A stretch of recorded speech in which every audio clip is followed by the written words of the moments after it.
प्रेक्षकांना नमस्कार. आगामी बार्शी नगरपालिका निवडणूक प्रभाग क्रमांक 2 तिथे उमेदवार आणि गेल्या 2017 पासून सक्रिय समाजकारण आणि राजकारणात काम करत आहे आणि शिवसेना युवसेनाचे बार्शी विधानसभा मतदारसंघाचे प्रमुख आणि गेल्या अनेक वर्षापासून या भागामध्ये समाजकारण करत आहे आदरणीय विशाल वाणी सर आपल्यासोबत आहेत. त्यांना नॅशनल पॉलिटिक्स सोशल मीडियाच्या माध्यमातून खूप खूप स्वागत आहे सर. सर्वात प्रथम सर, गेल्या अनेक वर्षापासून 2017 पासून तुम्ही समाजकारणात आहात. सर्वात प्रथम तुमचा एक राजकीय परिचय आमच्या प्रेक्षकांना द्या सर.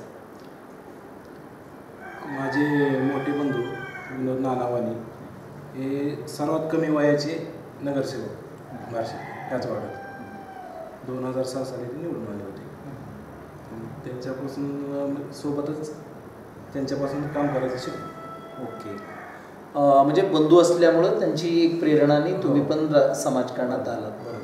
ओके, आणि म्हणजे ही चळवळ जी आहे म्हणजे एका घरात 2 व्यक्ती कशाला असं तुम्हाला कधी वाटलं की नाही तुम्हाला पण आवड होती भावांना बघून तुम्ही पण करायचं असं ठरवलं काय विषय? आवडीचं म्हणजे आहे का नाही राजकारणापेक्षा समाजकारणाची जास्त आवड. त्यामुळे लोकांच्या अपेक्षा जास्त.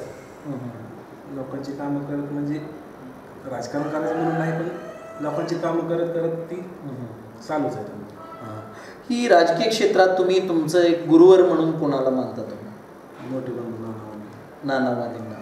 ओके, आता नानावानींबद्दल तुम्ही काही शब्द जर सांगायचं झालं या संदर्भात तर काय सांगा? नानांपासून म्हणजे अनेक युवकांना उद्योगधंद्याला म्हणजे प्रेरणा दिली. आता स्वतःच्या धंद्यात कोणच कुणाला येऊन देत नाही, रोखते. पण आत्तापर्यंत त्यांचा जे व्यवसाय होता मारतो कुठल्या मशीन त्यांनी स्वतः किती जणांना तरी घेऊन दिल्या. असं होतं की फायनान्सवाले मशीनवाले विचारायचे कुणाला देऊ का नको, त्यांनी हो म्हणल्यानंतर पुढे फायनान्स व्हायचं आणि स्वतः गॅरंटी राहिले. असं म्हणजे बरेच विवेकांना असं करून दिलं. हो, कोणत्याही उद्योगात त्यांना प्रेरणा देणे चालू करून दिली.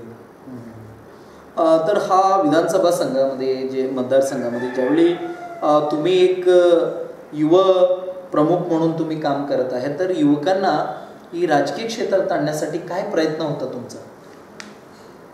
राजकीय क्षेत्रात म्हणजे युवकांची कामं आता बरेचसे घरगुती कामं काय असतील, उद्योगधंद्यासाठी काय असेल, कुठं कामाला लावण्यासाठी असेल, या गोष्टीसाठी उपयोगाला पाहिजे. मग त्यासाठी तुम्ही जे युथ आहेत त्यांना आणण्यासाठी तुमच्या पार्टीमध्ये आणण्यासाठी प्रयत्न केलेले आहेत यापूर्वी? म्हणजे चालूच आहेत. म्हणजे असं बरेचसे युवक जोडत गेलेले आहेत ते अजून सोबतच आहेत.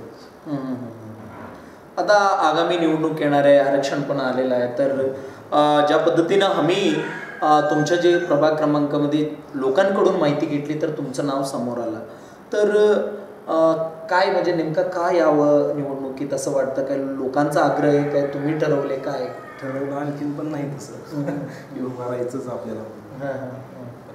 पोरांची वगैरे ती आता चालूच आहे म्हणजे जनतेचा आग्रह आहे काम. म्हणजे या प्रभागामध्ये म्हणजे जसं तुम्ही म्हणाल तुमचे मोठे बंधू नानावानी यांचं काम तरी आहेच आणि तुम्ही वैयक्तिक कशा पद्धतीनं लोकांबरोबर एक संपर्क ठेवलेला आहे? संपर्क म्हणजे लोकांच्या अडचणी म्हणजे लोक हक्कानं फोन करतात अशी अडचण आहे.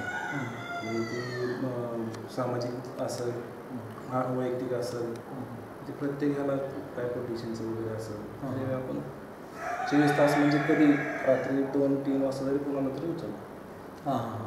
बंधू पण करत आहे आणि तुम्ही पण करत आहे. ओके, आणि तुमचा जो प्रभाग क्रमांक 2 आहे काय प्रमुख इथं समस्या आहेत की लोकांना समोर जावं लागत? समस्या बार्शीत सगळ्यात मोठी समस्या पाण्याची. पाणी येत नाही. 8-10-15 दिवस पाणी येत नाही, गटारी नाही, रस्ते नाही. म्हणजे असं लोकांची तोंड बघून ह्याचं करायचं ह्याचं नाही असं बरंचसं वाईट पॉलिटिक्स झालेलं आहे. तर ही तुम्हाला संधी मिळाली, जनतेने पण तुम्हाला म्हणजे साथ दिला, तर पुढील दिवसात ही कामे मार्गी लावायचं असं एक ध्येय आहे तुमचं? 100%. अजून काय ब्ल्यू प्रिंट आहे तुमच्या वार्डसाठी? आणखीन काय प्रॉब्लेम आहेत? बरेचसे गटारी नाहीत, रस्ते नाहीत, लाईटी नाहीत आणि पाण्याची तर सगळी मोठी समस्या आहे. आणि अजून बरेचसे झाडं लावणे वगैरे असं सुशोभीकरण वगैरे करून घ्यायचं. ओके. आणि तुमचे या मतदारसंघाचे लोकप्रिय नेते माननीय सोपान साहेब त्यांच्या माध्यमातून काय बार्शी मतदारसंघासाठी काय प्रमुख काम होत आहे? साहेबांच्या मागण्या चालूच आहेत वरती. जसं जसं आता सत्ता नसल्यामुळे थोडी अडचण येते साहेबांना. त्याला विरोध म्हणजे असं वरील BJPचे असे धोरणं चालू आहेत की बाबा विरोधात आहे म्हणून कामच होऊन द्यायचे. तरी पण साहेब स्ट्रगल चालू आहे त्यांच्या पद्धतीने आणि त्यांचं काम करून घेतो. त्या पद्धतीने काम चालू आहे. बरेच वेळा राजकीयमध्ये लोक समजतात की राजकारण आजच्या दिवसात पैशावरती राजकारण चालतं, राजकारण एक व्यापार आहे असं म्हणलं जातं. ते खासदारकीला उमराजींनी दाखवून दिले पैसे लागतात का नाही. जे काम स्वतः खरंच करतं त्याला पैशाची गरजच नाही. ओके. जो काम करतो जनतेचा त्याला पैशाची गरज नाही, पैशावरती राजकारण होत नाही असं तुमचं म्हणणं. 100%. ओके. आणि आता जे महत्त्वाचा विषय असा आहे की तुमची पार्टी तुम्हालाच तिकीट का द्यावं या वॉर्डमध्ये? लोकांपेक्षा तुम्ही इतरांपेक्षा तुम्ही वेगळं कसं आहे, काय म्हणाले? आता मला वाटतं की मी तर काही छान दाखवलेलीच नाही त्यांना. लोकांकडूनच वगैरे नावं तिथं जास्त आणि लोकांपासून विरोधकांनीच पहिलं नाव जाहीर केलं. विरोधकांनी जास्त नाव चर्चेत आणलं की बाबा ह्याला उभं राहायचं, ह्याला उभं राहायचं. ओके. आणि आता तुमचे जे बंधू होते त्यावेळी ते पण नगरसेवक म्हणून काम केलेलं आहे. त्या काळामध्ये काय महत्त्वाचं काम त्यांच्याकडून झालं, थोडं काय आठवते तुम्हाला या संदर्भात? हे रस्ते आमचे आहेत पूर्ण मुरमाचे म्हणजे कच्चे रस्ते रस्ते वगैरे झाले. तर आता आमचं नॅशनल पॉलिटिक्स सोशल मीडियाच्या माध्यमातून आगामी निवडणुकीसाठी जनतेला बार्शी जनतेला काय तुम्ही विनंती कराल? जनतेला विनंती एवढीच असं जी चांगलं काम करत आहे, जे खरंच तळमळ आहे जनतेसाठी, त्या लोकांच्या पाठीशी जनतेने राहावं. तर वैयक्तिक माझ्यासोबत आतापर्यंत काय काय घडले ते पण पूर्ण बार्शी तालुक्याला माहिती आणि त्या संघर्षातनं पण आम्ही पुढे येतोय. तसे युवक बरेचसे आहेत आणखी बार्शी, त्यांना पण जनतेनं थोडंसं पाठीवर राहून साथ दिली पाहिजे. नक्कीच. आतापर्यंत तुम्ही आमचं नॅशनल पॉलिटिक्स मीडियासोबत तुमची विशेष मुलाखतीला वेळ दिला त्याबद्दल खूप खूप धन्यवाद. नमस्कार. तर मित्रांनो, आपण पाहिलात विशाल भैया वाणी यांच्यासोबत विशेष बातचीत. यांच्याबद्दल अधिक माहितीसाठी आजच लॉग इन करा www.politiciansinIndia.com. जय हिंद, जय महाराष्ट्र. नमस्कार, मी दीपक तिवाडी, शिवसेना युवासेना जिल्हा सचिव. तर मी आत्ता इथं आलो होतो आणि ज्यावेळेस आपल्या चॅनलच्या माध्यमातून उमेदवार विशाल भैया वाणी यांची आपली हितगुज चालू होती त्यावेळेस आपल्या विनंतीला मान देऊन अगदी सांगायचं म्हणजे वाणी कुटुंब हे 2006 साली नाना वाणी नगरसेवक होते. तर त्या दिवशीपासून अगदी आम्हाला मतदानाचा अधिकार नव्हता किंवा आम्ही खूप लहान असतानापासून या कुटुंबाशी जोडले गेलो, अगदी घरातील सदस्य म्हणलं तरी चालेल.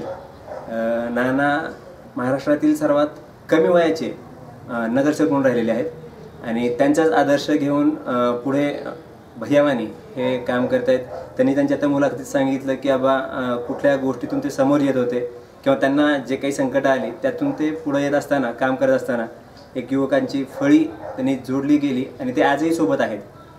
तर येणाऱ्या ज्या निवडणुकीत मी महाविकास आघाडीच्या वतीने आवाहन करेन की पक्ष किंवा कुठल्याही आमिषाला बळी न पडता काम करणाऱ्या व्यक्तीच्या मागं आणि एक स्वच्छ उमेदवार असावा, तर त्याला तुम्ही निश्चित मतदान करावं. धन्यवाद.